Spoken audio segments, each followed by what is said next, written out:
Hello students, how are you all? I hope you all are fine. Last class में बच्चों हमने discuss करा था डायमेंशनल एनालिसिस के बारे में। ठीक है, आज की क्लास में बच्चों हम लोग डायमेंशनल एनालिसिस के, देखो उस क्लास में हमने पहला एप्लीकेशन देखा था। आज की क्लास में हम लोग डायमेंशनल एनालिसिस के सेकंड और थर्ड एप्लीकेशन के बारे में बातें करेंगे। ठीक है, जो पहला एप्लीकेशन था वो तो बच्चों to convert a physical quantity from one system of units to other. ठीक है, एक सिस्टम से हम लोग दूसरे सिस्टम में किसी भी गिवन क्वांटिटी को हम लोग कन्वर्ट कर रहे थे। ठीक है, अभी तक की जो मेरे बच्चों एनालिसिस है, मैंने एनालिसिस करा, उसमें देखा कि नीट और जेई में बच्चों जो पहला एप्लीकेशन है उससे क्वेश्चंस बहुत कम पूछे गए हैं। सेकंड और थर्ड एप्लीकेशन से ज़्यादा नीट और जेई में क्वेश्चंस पूछे जाते हैं। तो हम लोग ज़्यादा जो क्वेश्चंस लगाने वाले हैं वो हम लोग बात करने वाले हैं सेकंड और थर्ड एप्लीकेशन से। जो PYQs हमने देखा उसमें भी जो हमें क्वेश्चंस मिले वो ज़्यादातर यहीं के मिले हैं, सेकेंड और थर्ड एप्लीकेशन के। तो यहीं के क्वेश्चंस भी मैं कराने वाला हूँ। ठीक है, तो आइए हम लोग आगे बढ़ते हैं बच्चों। सबसे पहले हम बात करेंगे second application of dimensional analysis की। ठीक है, तो सेकंड एप्लीकेशन क्या कहता है? To check the dimensional correctness of a given physical relation. तो हमारे पास कोई इक्वेशन होगा, उसको हमें चेक करना होगा कि वो डायमेंशनली करेक्ट है या फिर इनकरेक्ट है। ठीक है, इसके लिए बच्चों हम एक छोटी सी कंसेप्ट यूज करेंगे जिसका नाम होगा प्रिंसिपल ऑफ होमोजेनिटी। ठीक है, प्रिंसिपल ऑफ होमोजेनिटी कहता क्या, मैं आपको एक बार समझा देता हूँ। प्रिंसिपल ऑफ होमोजेनिटी कहता है कि अगर हमारे पास कोई इक्वेशन है, ठीक है, कोई भी फिजिकल इक्वेशन है, तो वो डायमेंशनली करेक्ट होगा अगर उसका लेफ्ट हैंड साइड का जो डायमेंशनल फार्मूला है राइट हैंड साइड के डायमेंशनल फार्मूला के बराबर है। तो ऐसे इक्वेशन को हम लोग बोलेंगे डायमेंशनली करेक्ट। ठीक है, जैसे कोई भी इक्वेशन हो सकता है, जैसे हमने लिख दिया भाई, जैसे जैसे अभी मैं इक्वेशंस के थ्रू भी आपको कराने वाला हूँ। जैसे लिख दिया हमने t इक्वल टू 2π√L/g।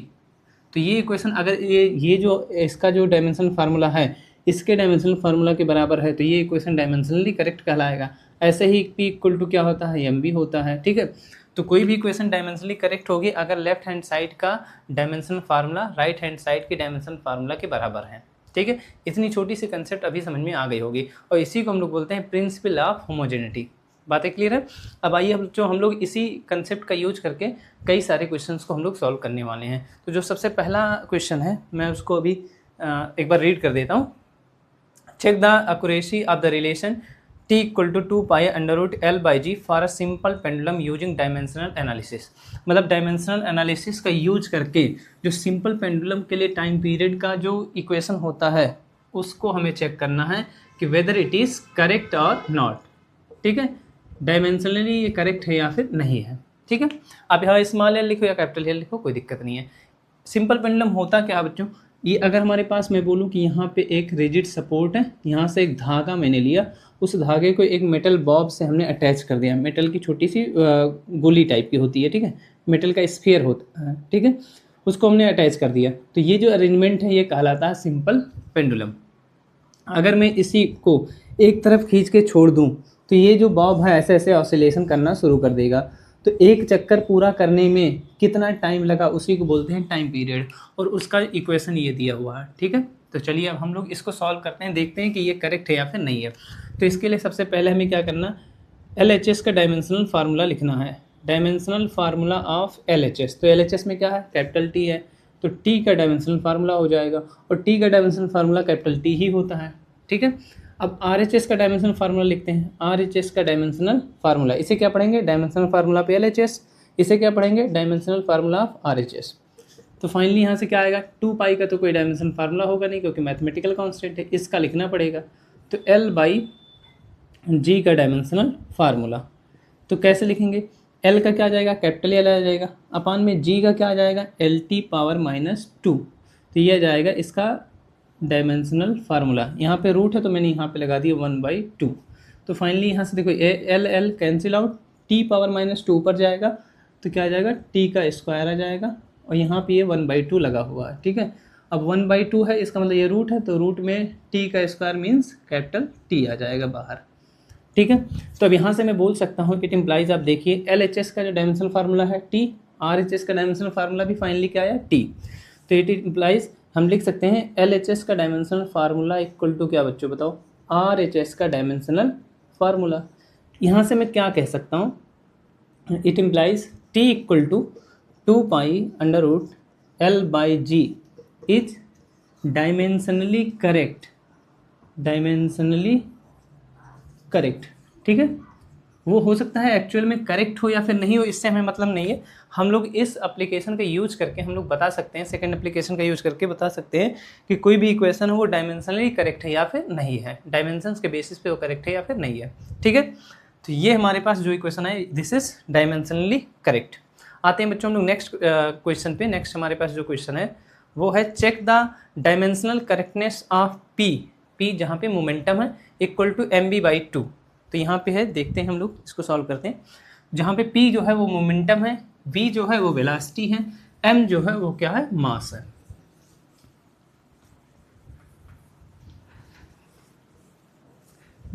चलिए भाई, तो इक्वेशन हमारे पास दिया हुआ है p equal to mv/2, mv/2।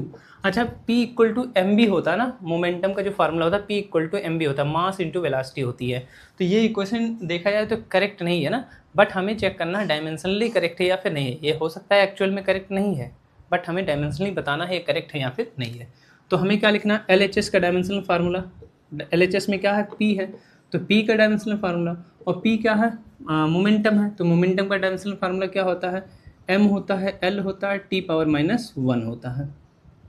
ठीक है, ऐसे ही अब हमें इसका लिखना है भाई RHS का, तो RHS का डायमेंशनल फार्मूला लिखिए, क्या आ जाएगा। अब देखो 1/2 का कोई डायमेंशनल फार्मूला होगा नहीं, तो सिर्फ हमें क्या कंसीडर करना है, MB।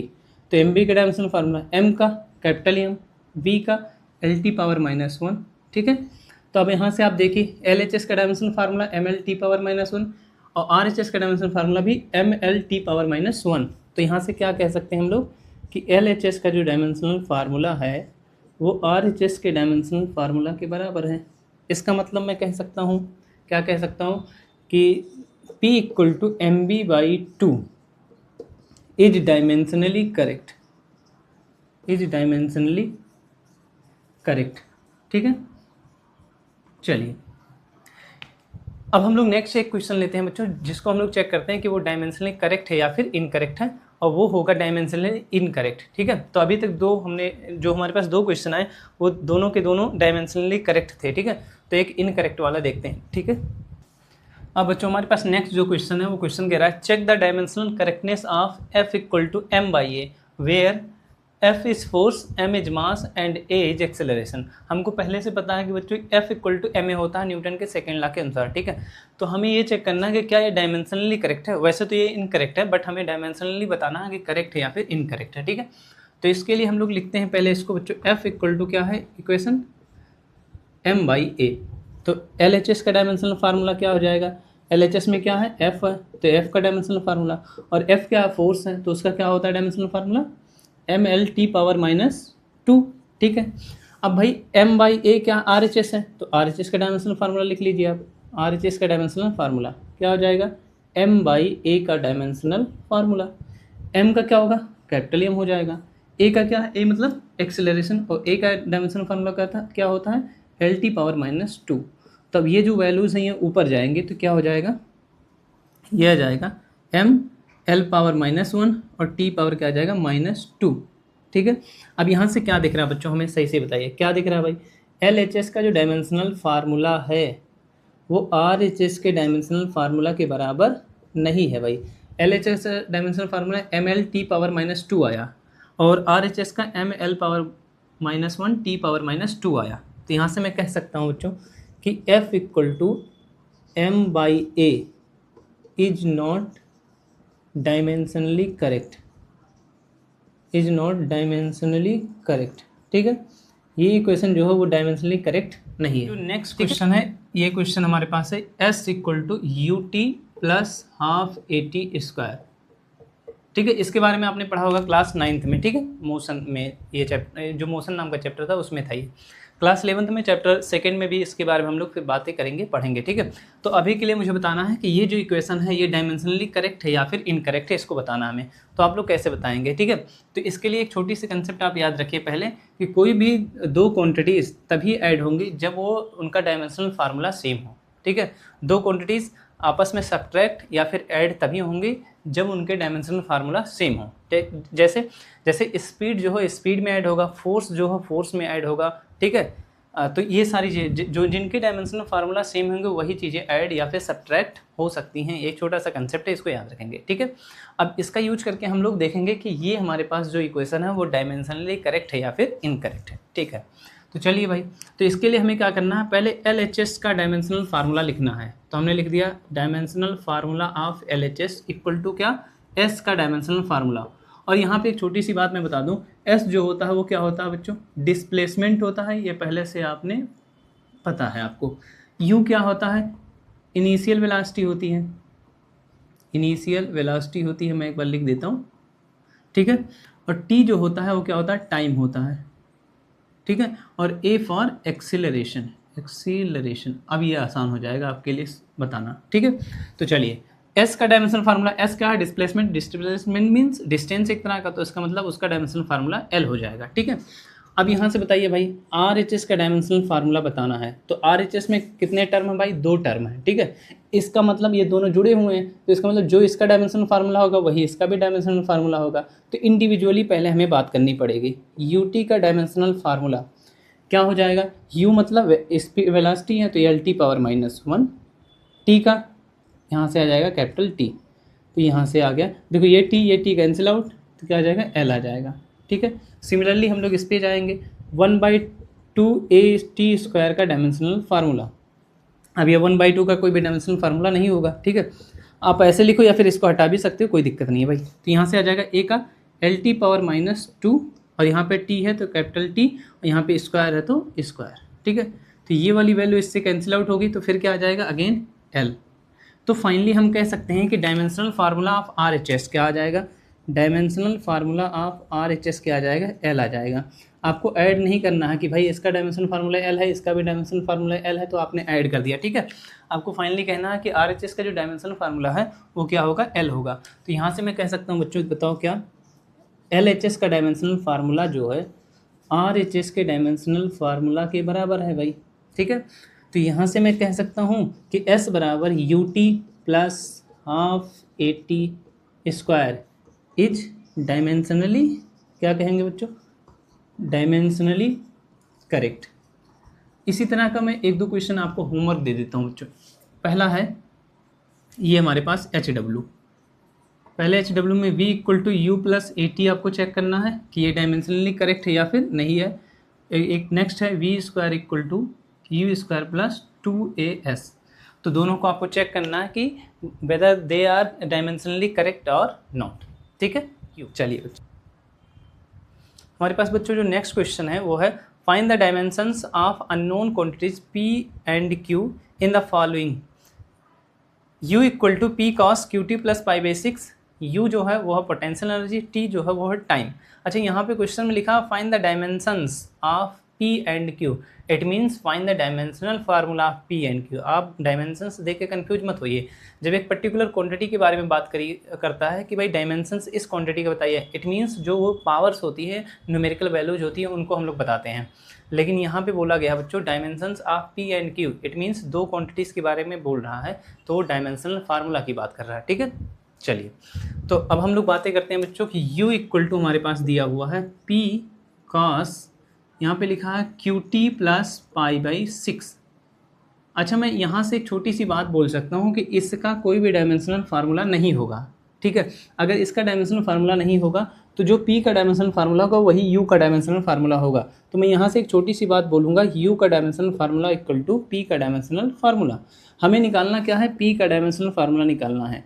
तो भाई P का डायमेंशनल फार्मूला = क्या हो जाएगा, U का डायमेंशनल फार्मूला। अब U का क्या होगा, mL² T⁻²। क्यों, क्योंकि भाई U जो है वो पोटेंशियल एनर्जी है, और पोटेंशियल एनर्जी का डायमेंशनल फार्मूला ये होता है, हमको पहले से पता है, ठीक है। तो P का डायमेंशनल फार्मूला हम लोगों ने निकाल लिया। अब यहाँ पे इसकी हम बात करेंगे भाई। मैं इतनी ली बात लिख सकता हूँ, बताइएगा आप।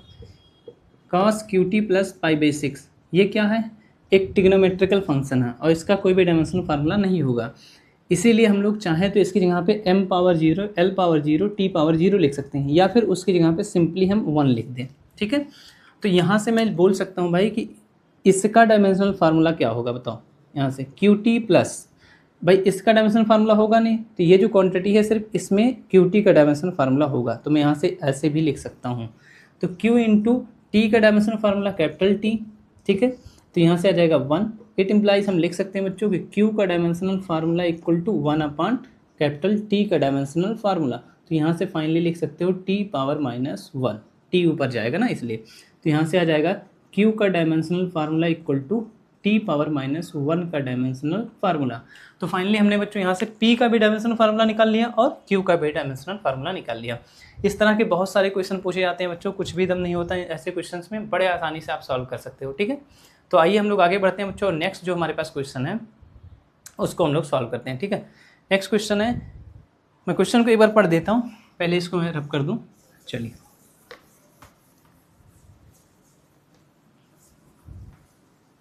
जो नेक्स्ट क्वेश्चन है बच्चों वो कह रहा है if alpha equal to F by V square sine beta T, find the dimensions of alpha and beta. Here V equal to velocity, F equal to force and T जो है वो है टाइम, ठीक है।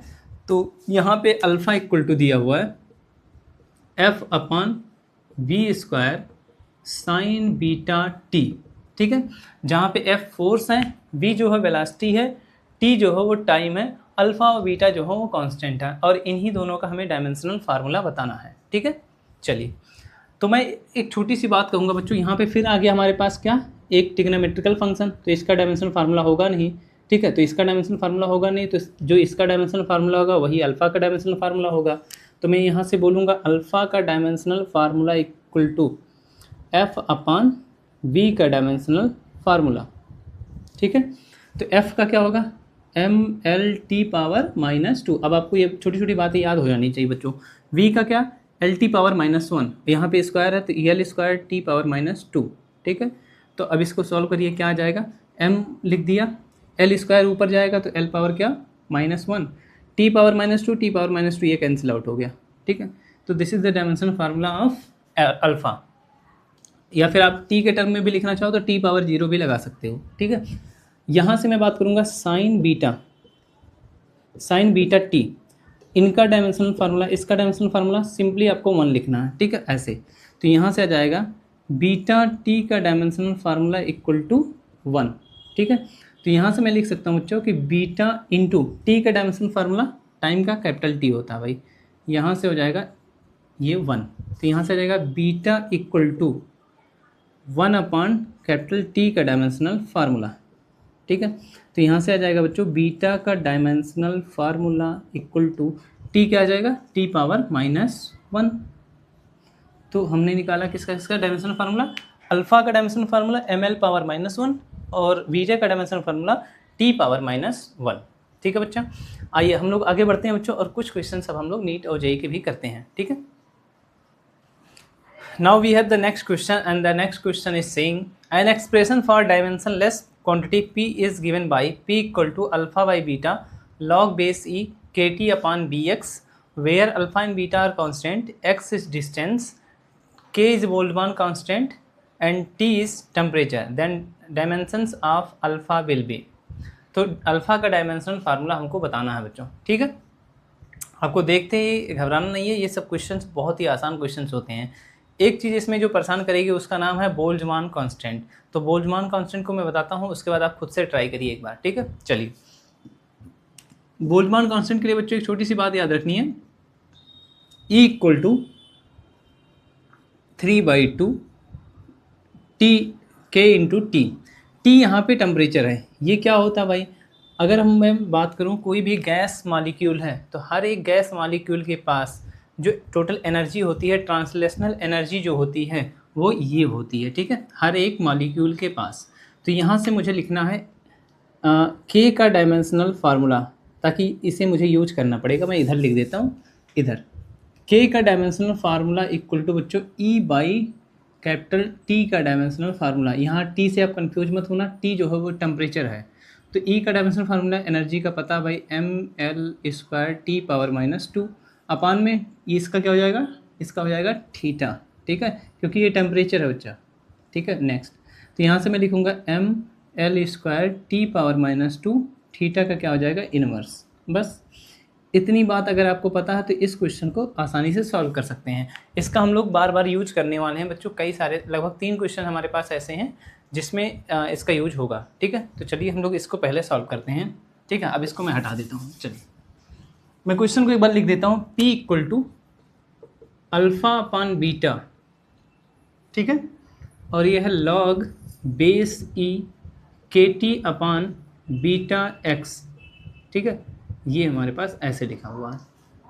ठीक है, तो यहाँ पे हम लोग सबसे पहले बोलेंगे बच्चों, ये जो लॉग वाला फंक्शन है, इसका जो डायमेंशन फार्मूला होगा वो होगा 1। ठीक है, तो यहाँ से मैंने लिख दिया log बेस ई के टी अपान बीटा एक्स।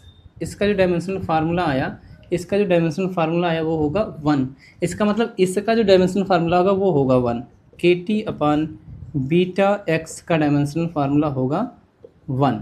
यहाँ से मैं बोल सकता हूँ मुझे बीटा का डायमेंशनल फार्मूला निकालना है, तो बीटा इधर जाएगा, बाकी सारी क्वांटिटी यहीं पे रह जाएंगी। तो बीटा का डायमेंशनल फार्मूला इक्वल टू आ जाएगा के टी अपान एक्स का डायमेंशनल फार्मूला। अब यहाँ से के का डायमेंशनल फार्मूला यही निकाला हमने, क्या है M L square T power -2।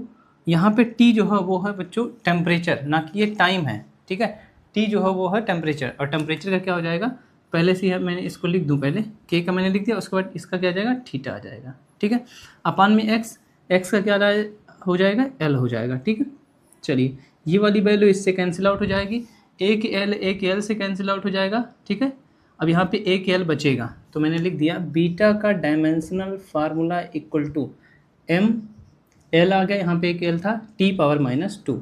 तो this is the dimensional formula of beta. हमें किसका बताना था, अल्फ़ा का बताना है, तो अल्फ़ा के लिए मैं यहाँ पे बातें करता हूँ। ठीक है, चलिए तो अल्फ़ा का डायमेंशनल फार्मूला क्या होगा, अल्फ़ा अपान बीटा का डायमेंशनल फार्मूला होगा जो पी का डायमेंशनल फार्मूला होगा, और पी क्या है, एक डायमेंशनलेस कांस्टेंट है, इसलिए इसकी वैल्यू क्या होगी, 1 होगी। ठीक है, पहले मैं लिख देता हूँ, पी का डायमेंशनल फार्मूला के बराबर होगा, और इसकी वैल्यू क्या होगी, 1 होगी। तो यहाँ से आ जाएगा अल्फ़ा का डायमेंशनल फार्मूला बराबर किसका, बीटा का डायमेंशनल फार्मूला। तो अल्फ़ा का डायमेंशनल फार्मूला इक्वल टू क्या आ गया, यही आ गया, बीटा की वैल्यू लिख दो, एम एल टी पावर -2। तो which option is the correct option बच्चों, बताइए भाई कौन सा ऑप्शन करेक्ट ऑप्शन है, एम एल टी पावर -2, तो सी इज़ द करेक्ट ऑप्शन। ठीक है, चलिए तो इस तरह का और एक दो क्वेश्चन हम लोग करते हैं बच्चों। ठीक है, नेक्स्ट क्वेश्चन हमारे पास बच्चों, an expression of energy density. Energy density का मतलब एनर्जी, पोटेंशियल एनर्जी पर यूनिट वॉल्यूम को एनर्जी डेंसिटी बोलेंगे। ठीक है, तो यू बाई वी बोलेंगे स्मॉल यू को, अभी हम दिखाएंगे कैसे इसको लिखना। ठीक है, an expression of energy density is given by small u equal to alpha by beta sine alpha x upon k t, where alpha and beta are constant, x जो है वो डिस्प्लेसमेंट है, के जो है बोल्ट्जमान कांस्टेंट है, T is temperature. हमें बताना है डायमेंशन ऑफ बीटा, मतलब डायमेंशन फार्मूला बीटा बताना है। ठीक है, तो इसके लिए बच्चों हमें सबसे पहले बात करनी पड़ेगी भाई अल्फ़ा का डायमेंशन फार्मूला क्या है, उसके बाद हम लोग बात कर पाएंगे कि बीटा का डायमेंशन फार्मूला क्या है। ठीक है, तो देखिए कैसे हम लोग बातें करेंगे भाई। देखो के का डायमेंशन फार्मूला हमने एक बार लिख दिया है, इसको आप याद भी कर लीजिए क्योंकि बार बार यूज होगा बच्चों इसको। ठीक है, तो के क्या है, बोल्ट्जमान कांस्टेंट, उसका डायमेंशन फार्मूला ये है M L square T power -2 theta power -1। ठीक है, चलिए तो हमारे पास जो इक्वेशन है वो है स्मॉल यू है भाई, ये अल्फ़ा अपान बीटा। ठीक है, यहाँ पे है लिखा हुआ question sine alpha x upon k T. ठीक है, ये हमारे पास इक्वेशन है। तो यहाँ से सबसे पहले मैं बात करूँगा भाई कि इसका जो डायमेंशनल फार्मूला होगा वो 1 होगा। Sine alpha x upon k T का डायमेंशनल फार्मूला जो होगा बच्चा, जो डायमेंशनल फार्मूला होगा, इसका डायमेंशनल जो फार्मूला होगा वो होगा 1। तो यहाँ से मैं बोलूँगा alpha x upon k T का जो डायमेंशनल फार्मूला होगा वो होगा 1। तो यहाँ से मुझे निकालना क्या है, अल्फ़ा का डायमेंशनल फार्मूला निकालना है। तो बाकी चीज़ों को एक तरफ कर दो, के टी अपान एक्स का डायमेंशनल फार्मूला। तो के का डायमेंशनल फार्मूला ये लिखा आपने, M L square T power -2 theta power -1, और यहाँ टी क्या है, टेम्परेचर, तो इसका क्या हो जाएगा, थीटा हो जाएगा। अपान में एक्स डिस्प्लेसमेंट है, इसका क्या हो जाएगा, कैपिटल एल हो जाएगा। ठीक है, ये वाली वैल्यू इससे कैंसिल आउट, तो फाइनली यहाँ से हमें मिल जाएगा, क्या मिलेगा, अल्फ़ा का डायमेंशनल फार्मूला इक्वल टू आ जाएगा, ये एक एल से कैंसिल आउट, यहाँ पे आ जाएगा एम एल टी पावर -2। तो this is the dimensional formula of alpha. हमें निकालना क्या है, बीटा का डायमेंशनल फार्मूला निकालना है। तो जो अल्फ़ा बाई बीटा का डायमेंशनल फार्मूला होगा वही यू का डायमेंशनल फार्मूला होगा, ठीक है। तो मैं यहाँ से लिखूँगा अल्फ़ा बाई बीटा का dimensional formula equal to U का डायमेंशनल फार्मूला, और यू क्या है, एनर्जी डेंसिटी है, तो इसलिए इसको लिखना पड़ेगा पोटेंशियल एनर्जी पर यूनिट वॉल्यूम का डायमेंशनल फार्मूला, ठीक है। स्मॉल यू को आप लिखेंगे यू बाई बी, ये याद रखेंगे, ठीक है। चलिए, तो यहाँ से आप लिखेंगे अल्फ़ा बाई बीटा का dimensional formula equal to U क्या है, एनर्जी है, तो यहाँ से आ जाएगा M L square T power -2 upon में वी क्या है, वैल्यूम, तो इसका आ जाएगा एल क्यूब, ठीक है। ये पूरी वैल्यू को मैं एक यहाँ से उठा के मैं इधर सॉल्व करता हूँ, ठीक है, यहाँ पे सॉल्व करता हूँ, ठीक है बच्चे। इसके बाद आपको यहाँ पे आ जाना है, यहाँ पे, ठीक है। तो यहाँ से आ जाएगा अल्फ़ा का डायमेंशन फार्मूला ये लिखा हुआ है, इसको लिख देते हैं, ये देखो आ जाएगा एम एल टी पावर -2, ठीक है, अपान में क्या लिखा है, बीटा का डायमेंशनल फार्मूला, यहाँ से आ जाएगा, ये आ जाएगा बच्चों, इसको सॉल्व करेंगे तो आएगा m, ये एल क्यूब ऊपर जाएगा तो l पावर -1 t पावर -2, तो यहाँ से देखो ये m कैंसिल आउट हो जाएगा, t पावर -2 कैंसिल आउट हो जाएगा। अब यहाँ पे जो l है, ये वाला l को इधर लाते हैं, इस बीटा को इधर ले जाते हैं, ठीक है। तो यहाँ से आ जाएगा इट इम्प्लाइज बीटा का dimensional formula equal to l upon l inverse का डायमेंशनल फार्मूला। अब ये l इनवर्स ऊपर जाएगा तो l पावर क्या आ जाएगा, 2 आ जाएगा, l पावर 2। अब इसको मैं ऐसे भी लिख सकता हूँ, बीटा का dimensional formula equal to m power 0, ठीक है, l स्क्वायर t पावर 0। तो कौन सा ऑप्शन मैच करा बच्चों, हाँ ये वाला ऑप्शन नंबर आ जाएगा, ऑप्शन नंबर डी, ठीक है। तो D is our correct answer. तो ये जे मीन्स 2022 का क्वेश्चन है बच्चों, ठीक है। इसी टाइप का एक मैं क्वेश्चन आपको होमवर्क दे देता हूँ, क्वेश्चन नंबर 15, तो this will be as homework, ठीक है। चलिए हम लोग आगे बढ़ते हैं बच्चों और नेक्स्ट क्वेश्चन की तरफ आते हैं। एक लास्ट क्वेश्चन इसी टॉपिक पे मैं कराता हूँ बच्चों, ठीक है। एक लास्ट क्वेश्चन हो जाएगा, यहाँ पे मेरे पास है ये वाला क्वेश्चन नंबर 34। अब हमारे पास बच्चों जो नेक्स्ट क्वेश्चन है उसको मैं एक बार रीड कर देता हूँ। In the relation P equal to alpha by beta e power minus alpha z upon k theta, जहाँ पर बच्चों P जो है प्रेशर है, Z इज़ डिस्टेंस, K जो है वो अगेन बोल्ट्जमान कांस्टेंट है, थीटा इज़ टेम्परेचर, तो डायमेंशनल फार्मूला ऑफ बीटा हमको बताना है, ठीक है। चलिए भाई, तो यहाँ से मैं बातें करूँगा बच्चों, आप देखिए सबसे पहले मुझे क्या निकालना पड़ेगा भाई, अल्फ़ा निकालना है, उसके बाद हम बीटा निकाल पाएंगे। अल्फ़ा बाई बीटा का जो डायमेंशन फार्मूला होगा वही P का डायमेंशन फार्मूला होगा, ठीक है। और P के बारे में क्या बोला है, प्रेशर बोला है, ठीक है। तो सबसे पहले इसकी बात करते हैं, एक्सपोनेंशियल फंक्शन जो लिखा है e power alpha z upon k theta, तो भाई इसका जो डायमेंशनल फार्मूला होगा वो क्या होगा, अगेन होगा 1, क्योंकि trigonometrical function, exponential function, inverse trigonometrical function, logarithmic functions, इन सभी के डायमेंशनल फार्मूला नहीं होते हैं, ठीक है, उनकी जगह पे हम लोग 1 यूज करते हैं। चलिए, तो अब हमें क्या लिखना पड़ेगा, इसका मतलब ये जो ऊपर क्वांटिटी है इसी का डायमेंशनल फार्मूला होगा, alpha z upon k theta का डायमेंशनल फार्मूला, ये क्या आ जाएगा, अगेन ये आ जाएगा 1, ठीक है। तो यहाँ से मुझे लिखना पड़ेगा अल्फ़ा का डायमेंशनल फार्मूला, तो यहाँ से लिखना है बाकी सारी चीज़ों को एक तरफ, के थीटा अपान में जेड का डायमेंशनल फार्मूला, के का डायमेंशनल फार्मूला यहाँ पे लिखा हुआ already, M L square T power -2 theta power -1, तो यहाँ पे अगेन ये थीटा लिखा हुआ, तो इसका डायमेंशनल फार्मूला थीटा ही होगा, टेम्परेचर है, अपान में जेड, ये जेड है, तो जेड का डायमेंशनल फार्मूला क्या होगा, डिस्प्लेसमेंट है तो एल हो जाएगा, ठीक है। तो यहाँ से फाइनली आएगा ये थीटा थीटा कैंसिल आउट, एक एल एल कैंसिल आउट, तो यहाँ से फाइनली आ जाएगा एम एल टी पावर -2, ये क्या आ गया, अल्फ़ा का डायमेंशनल फार्मूला, ठीक है। अब हमें क्या लिखना है, जो अल्फ़ा अपान बीटा का डायमेंशनल फार्मूला होगा बच्चों, वही डायमेंशनल फार्मूला किसका होगा, पी का डायमेंशनल फार्मूला होगा। पी क्या है, प्रेशर है, उसका डायमेंशनल फार्मूला हमें पहले से पता है, M L power -1 T power -2 होता है, ये पहले से हमने याद करके रखा। अदरवाइज आप ऐसे निकाल भी सकते हैं, P इक्वल टू क्या होता है, F/A, ठीक है। चलिए, तो यहाँ से हमें बीटा का डायमेंशनल फार्मूला निकालना है, तो बीटा का dimensional formula equal to alpha का डायमेंशनल फार्मूला अपान में ये वाली value, M L power -1 T power -2, तो यहाँ से मैंने लिख दिया अल्फ़ा का डायमेंशनल फार्मूला, अभी मैंने ये निकाला है, M L T power minus two upon में ये वाली वैल्यू लिखे हैं M L power -1 T power -2 का डायमेंशनल फार्मूला। अब यहाँ से कुछ बातें कैंसिल हो रही हैं, एम कैंसिल आउट हो रहा, T power -2 T power -2 cancel out हो रहा, एल पावर -1 ऊपर जाएगा तो यह जाएगा एल स्क्वायर। तो बीटा का डायमेंशनल फार्मूला आ गया बच्चों एल स्क्वायर। ठीक है, हमें बीटा का ही डायमेंशनल फार्मूला निकालना था। ठीक है, तो इसको हम इस तरीके से चाहे लिखें या फिर आप इसको ऐसे भी लिख सकते हैं, बीटा का डायमेंशनल फार्मूला इक्वल टू आ जाएगा एम पावर हमने 0 लिख दिया, एल का स्क्वायर लिख दिया, टी पावर 0 लिख दिया। ठीक है, तो ये हमारे पास बीटा का डायमेंशनल फार्मूला आ गया जो कि ऑप्शन ए है। ठीक है बच्चों, नाउ हमारे पास बच्चों जो नेक्स्ट क्वेश्चन है वो है AIPMT 2006 का क्वेश्चन है बच्चों। ठीक है, इसमें लिखा है the velocity v of a particle at time t is given by v equal to at plus b upon t plus c where ABC are constant, और हमें इन्हीं ABC का डायमेंशनल फार्मूला बताना है। तो मैंने इस इक्वेशन को यहाँ पे लिख के रखा। ठीक है, तो v equal to at plus b upon t plus c है।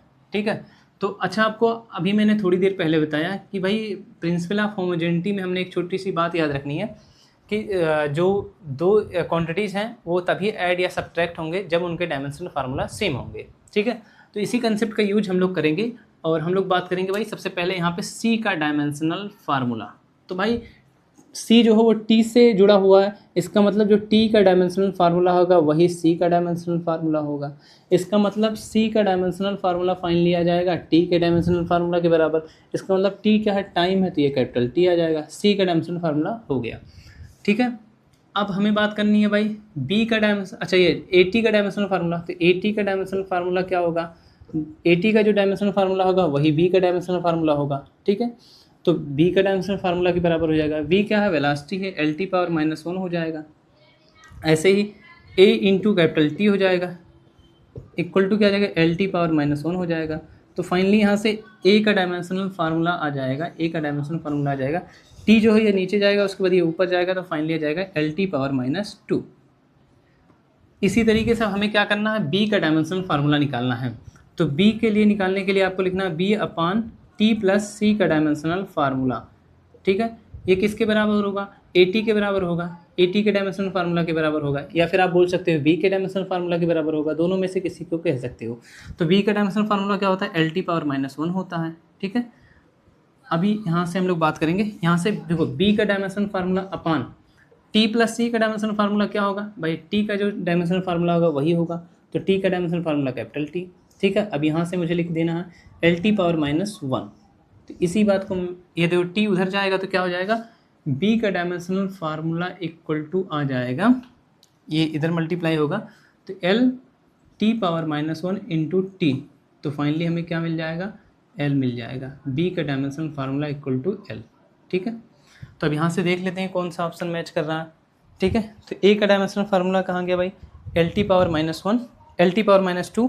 ठीक है, उसके बाद हमारे पास LT पावर -2, तो ये पहला वाला ऑप्शन मैच कर रहा है। B का जो डायमेंशनल फार्मूला आया है, B का डायमेंशनल फार्मूला वो आया L। ठीक है, और जो C का डायमेंशनल फार्मूला वो आया कैपिटल T, तो ए वाला ऑप्शन हमारा करेक्ट ऑप्शन है। ठीक है, नाउ हमारे पास बच्चों एक नेक्स्ट क्वेश्चन है जो कि AIPMT 1992 में पूछा गया था। ठीक है, इसमें पूछ रहा है the time dependence of physical quantity P is given by P equal to P0 exponential power minus KT square where alpha is a constant and T is time. ठीक है, तो इसमें हमें अल्फा का डायमेंशनल फार्मूला बताना है बच्चों, कि अल्फा के बारे में बताना है कि alpha is dimension less, alpha का डायमेंशन होगा T पावर -2, अल्फा का डायमेंशन होगा T स्क्वायर, या फिर alpha has dimensions of P।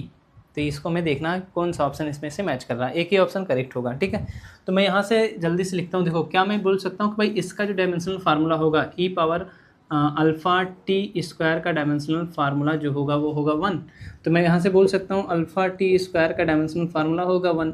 यहाँ से मैं बोल सकता हूँ कि अल्फ़ा का dimensional formula equal to 1 upon T square का dimensional formula equal to 1 upon capital T, क्योंकि टाइम है भाई, टाइम का स्मॉल t का कैपिटल T हो जाएगा। ठीक है, यहाँ से फाइनली आ जाएगा T पावर -2। तो which option is the correct option, option B is the correct option. तो अल्फ़ा का dimensional formula is T power -2। ठीक है, चलिए अब इसी टाइप का बच्चों एक और क्वेश्चन हम लोग देखते हैं। एक हमारे पास बच्चों नेक्स्ट जो क्वेश्चन है उसको मैं एक बार रीड कर देता हूँ। लिखा हुआ if x equal to A T plus B T square where x is distance travelled by the body in kilometre while t is time in second then unit of b। तो ये b का unit हमको बताना है। ठीक है भाई, x equal to A T plus B T square हमारा इक्वेशन है। x equal to A T plus B T square, तो हमें यूनिट बताना है किसका, b का। ठीक है, जो बी टी स्क्वायर का यूनिट होगा वही A T square A T का यूनिट होगा और वही x का यूनिट होगा। तो मैं यहाँ से छोटी सी बात बोलूँगा, बी टी स्क्वायर का यूनिट जो होगा मैं यहाँ से ऐसे भी बोल सकता हूँ, unit of B T square equal to unit of x बोल सकता हूँ भाई। ठीक है, अब यहाँ से जो बी टी स्क्वायर का यूनिट है इसमें से मैं बोल सकता हूँ कि unit of b equal to आ जाएगा unit of x upon t square को नीचे लिख दिया भाई, टी स्क्वायर का यूनिट। बातें क्लियर? इसीलिए हम लोग लिख सकते हैं unit of b equal to x का यूनिट क्या हो जाएगा, x का यूनिट हो जाएगा मीटर अपॉन में, अच्छा यहाँ पे किस में दिया है, किलोमीटर में दिया है x, तो x किलोमीटर में दिया है तो बस हमें क्या लिख देना, x का यूनिट किलोमीटर और t जो है टाइम, और टाइम को किस में बोला था, टाइम इज इन सेकेंड, तो टाइम का सेकेंड हो जाएगा और यहाँ पे स्क्वायर है तो स्क्वायर हो जाएगा। ठीक है, तो किलोमीटर पर सेकेंड स्क्वायर। ठीक है, तो किलोमीटर पर सेकेंड स्क्वायर किसमें, सी ऑप्शन हमारा करेक्ट ऑप्शन है। नेक्स्ट हमारे पास क्वेश्चन है बच्चों, the force F on a sphere of radius small r moving in a medium with velocity v is given by F equal to 6 pi eta R B, the dimensions of eta का dimension हमें बताना बच्चों। जो equation है वो है F equal to 6 pi eta R B. तो मैं इसको सॉल्व करता हूँ, एक बार आप ट्राई कर सकते हैं बच्चों, अगर आप इसको सॉल्व कर सकते हैं। ठीक है, ट्राई करेंगे तो मे बी आप सॉल्व कर पाएँ, है बहुत ही आसान, कर सकते हैं आप सॉल्व, बट मैं इसको सॉल्व कर देता हूँ। ठीक है, F equal to 6 pi eta R V, तो ईटा का डायमेंशनल फार्मूला इक्वल टू मैं बोल सकता हूँ भाई F अपान, भाई ये 6 पाई का तो कोई भी डायमेंशनल फार्मूला होगा नहीं, तो मैं खाली इतना बोल सकता हूँ आर वी का डायमेंशनल फार्मूला। तो मैं यहाँ से लिखूँगा m l t power -2 upon में r का l हो जाएगा और v का l t पावर -1 हो जाएगा। ठीक है, तो यहाँ से आ जाएगा एक l कैंसिल आउट हो जाएगा, तो फाइनली हमें मिल जाएगा m l पावर -1, ये l ऊपर जाएगा और ये आ जाएगा t पावर -1। तो this is the dimensional formula of eta. तो इसमें से ऑप्शन कौन सा मैच करेगा बच्चों, इसमें से ऑप्शन कौन सा मैच करेगा, m l power -1 t power -1, option D is correct option. ठीक है, हमारे पास बच्चों जो नेक्स्ट क्वेश्चन है वो है an equation is given as p plus A upon B square equal to B theta upon B, where p is pressure, v जो है वैल्यूम, थीटा एब्सोल्यूट टेम्परेचर है, a एंड b जो है वो constant है। हमें बताना है a का डायमेंशनल फार्मूला। ठीक है, p जो है वो प्रेशर है। देखिए हम इसको कैसे सॉल्व करते हैं बच्चों। ठीक है,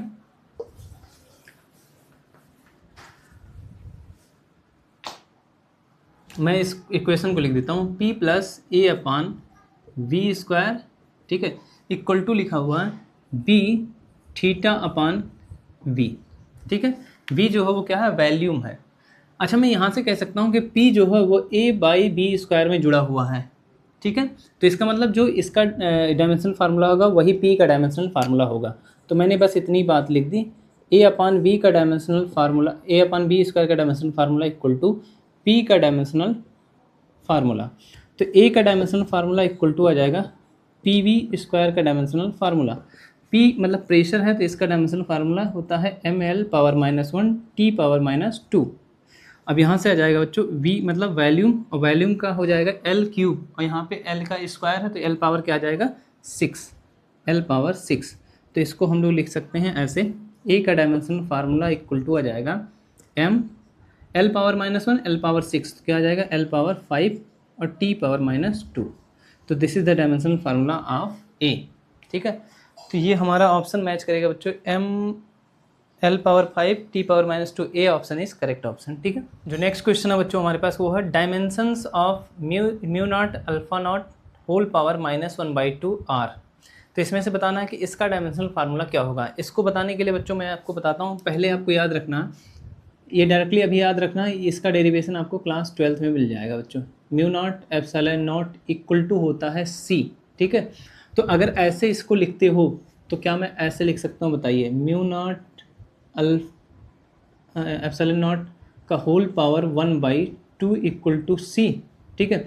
और इसी को ऊपर लेके चले गए तो हमने लिख दिया म्यू नॉट एप्सिलॉन नॉट का होल पावर -1/2, और ये किसके बराबर है, सी के बराबर है। तो ये क्या हो जाएगा, ये बराबर हो जाएगा सी के। तो सी का डायमेंशनल फार्मूला होता है, सी क्या है, स्पीड ऑफ लाइट। ये सी क्या है, क्या क्या होता है भाई, यहाँ पे मैं लिख देता हूँ speed of light, speed of light, ठीक है, स्पीड ऑफ लाइट, ठीक है। तो यहाँ से आ जाएगा LT पावर -1, सिंपल, बहुत ही आसान था, ठीक है। चलिए अब हमारे पास बच्चों जो लास्ट क्वेश्चन है वो है डायमेंशंस ऑफ स्ट्रेस आर। तो ये क्वेश्चन पूछ रहा है कि भाई स्ट्रेस का डायमेंशनल फार्मूला क्या होता है। तो भाई जो स्ट्रेस का डायमेंशनल फार्मूला होता है वही प्रेशर का डायमेंशनल फार्मूला होता है।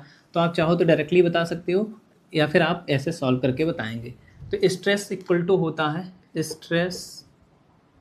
Stress equal to restoring force, आपको सिंपली फोर्स लिखना, रीस्टोरिंग फोर्स अपॉन एरिया, ठीक है। तो यहाँ से आ जाएगा dimensional formula of stress equal to dimensional formula of f upon a. तो एफ का dimensional formula ml/T power -2 upon में l का स्क्वायर। तो यहाँ से आ जाएगा ml पावर -1 T पावर -2, ठीक है बच्चों, ठीक। तो कौन सा ऑप्शन करेक्ट होगा, कौन सा option, option C will be correct option. अब हम लोग बच्चों इस सेशन को एक लास्ट क्वेश्चन, बहुत ही आसान क्वेश्चन के साथ ख़त्म करेंगे, ठीक है। जो नेक्स्ट क्वेश्चन है वो है the pair of quantities having same dimensions is. तो हमें बताना है कि कौन सी pair of quantities same dimensions रखती हैं। इम्पल्स एंड सरफेस टेंशन, बिल्कुल नहीं, इन दोनों का डायमेंशंस अलग अलग होते हैं, डायमेंशन फार्मूला अलग अलग होते हैं। एंगुलर मोमेंटम एंड वर्क, इसका भी अलग अलग होगा। Work and torque, yes, work and torque का जो डायमेंशनल फार्मूला का वो सेम होगा। वर्क का होता है ml² T पावर -2, और टॉर्क का भी हम लोग निकालते हैं, टाउ इक्वल टू होता है F/R। तो उसको जो फार्मूला आता है वो आता है ml² T पावर -2।